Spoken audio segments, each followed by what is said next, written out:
Yeah. 3, 2, 1, go. Okay, so for single sword, someone asked me a question about what does it mean to throw to the inside, what does the outside mean? And you can kind of explain that a little bit. So if me and Zach were standing in front of each other, right?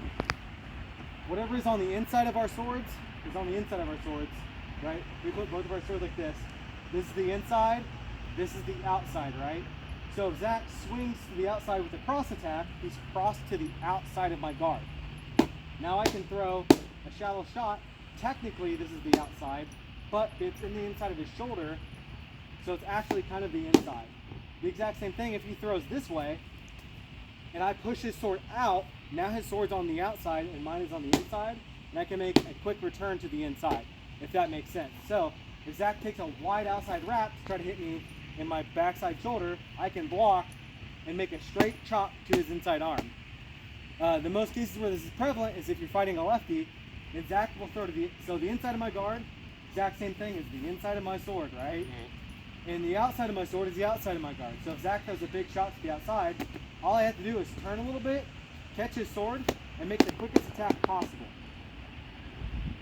Generally what you should do, I shouldn't be going to chamber this return. I just need him to throw and hit him in the arm. Sometimes you're going to push their sword out a little bit with a parry, hit them in the arm. This can also look like I let him attack me. I will parry, do a full parry, or end up doing this and doing that.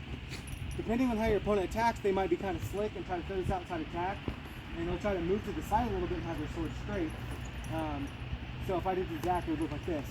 I might attack the outside, but I go like this to close this line off. But if I parry, so Zach does the same thing to me with this real straight attack, he tries to move that way. If I parry his sword and step with him, I keep the inside open. The adage is just it's cold on the outside, so don't throw to the outside.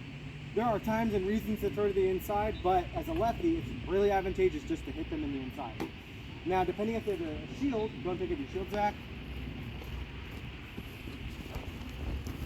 This looks kind of different, and people don't always think the shot is open, but I'm going to use the same exact mechanics as I did before. So I'm fighting sword and shield with Zach. He throws the outside. Most people think, well, if there's shields in the way, right? Like maybe Zach has his shield up and covers this inside a little bit. Like I can't hit him in the shoulder really reliably unless I move my sword around his guard, right? But I can still swing wrist, and if I move with it, like if I stood here like an idiot, it's kind of hard for me to hit the inside, right? If he's got a kind of a conservative guard, maybe I change where that's hitting. So like if he threw the outside, his hand is low like that, and he's using his shield to cover his arm, that's gonna be a little difficult. But if I move in, I can throw to the inside of his guard still, right?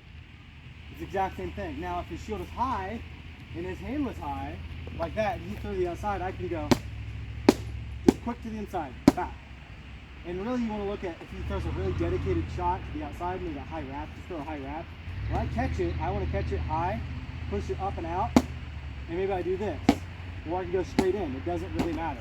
If he throws a big wrap to the outside, actually do that. Just gonna do it. I can catch it and make a quick return to the inside arm.